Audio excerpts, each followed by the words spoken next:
I think after my whole lecture, yeah, and I think even either, you know, my English was too complicated or someone didn't quite get the message. But, you know, when I said that you can't judge whether the religion is true or not because the religion happens to have some rules that you don't like the sound of. Remember I said that? Yeah, I think you all know what I was getting at, right? Okay, so the point is that the point I want to make here is whether Islam has the death penalty or not for a crime or not. What has that got to do with the Quran and Islam being from Allah or not? Right? I don't understand the importance of the question. You see, if I said to you, and if I say to you, yes it does, or no it doesn't, what's the issue? I'm not really sure what's the point of even discussing it. Because from the point of view of a Muslim, if you are a Muslim, then you believe that the Quran is from God, and that whatever God says is from His knowledge. Yes? So whose knowledge is better? Your knowledge or God's knowledge?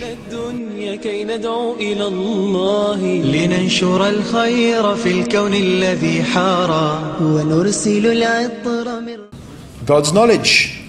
You don't even have to be a Muslim to understand the logic of that. Right? Even someone who's not a Muslim can understand the compelling logic of the knowledge of God being far superior to even any collection of human individuals' knowledge. So the important thing here is that we have to assess, is the Quran from God or not? If you are a Muslim, and when I say a Muslim, if you're actually a person who understands that being a Muslim means submitting yourself to God, as opposed to a person who happens to be originally from Pakistan or Bangladesh or Somalia or Morocco or wherever, and Islam happens to be the religion of your people, and Islam for you is just, you know, a bit of your culture, like you eat samosa as sambosa, okay? That, you know, you're a Muslim, right? No, if I'm a Muslim, what God says, I accept it. Now, if this is strange, I would like to refer everybody, even if you're not Muslim, I'm sure the story of Abraham or Ibrahim is very familiar to you. Yes? Now, Ibrahim is given in the Quran, or Abraham is given in the Quran as a paradigm or as an example for every true believer. And the Quran says, who turns away from the deen or the way of life or from the understanding of Ibrahim except a fool? Now, Abraham was ordered by God to kill his own son. True or not? I think everyone knows that story, right? So what did Abraham do? Does he obey God or disobey God? Okay, he obeys God. Now I'll ask you to logically justify that for me, please. Give me the logic.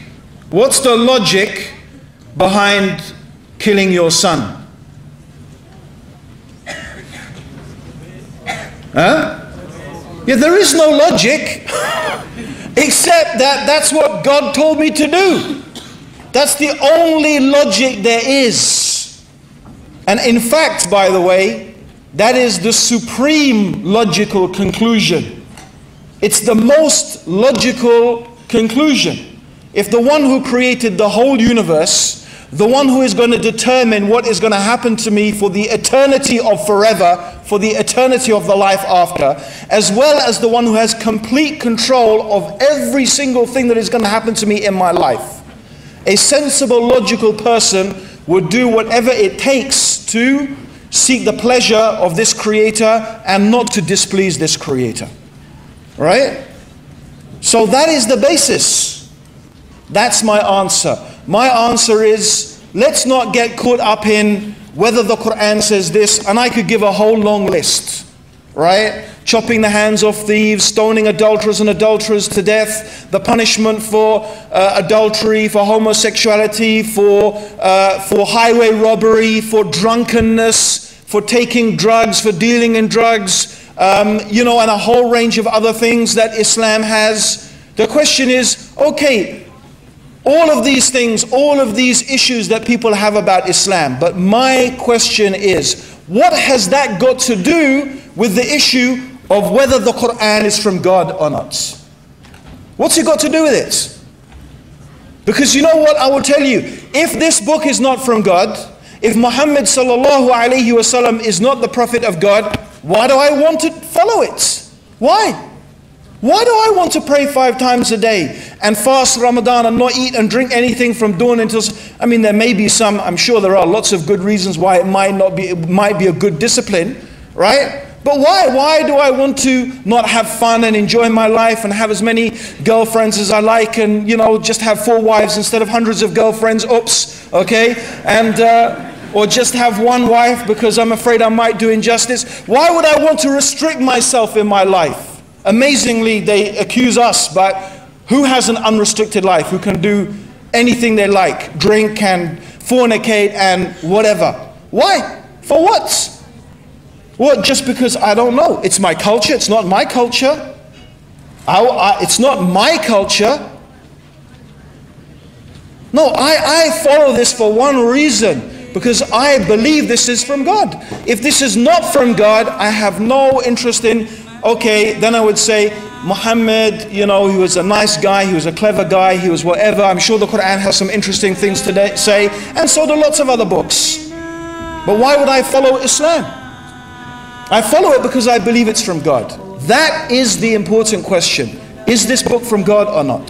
That's the issue we need to address. That's the issue we address today. That is what I thought I gave some pretty conclusive, rational reasons for an intelligent person to believe that the Quran is from Allah.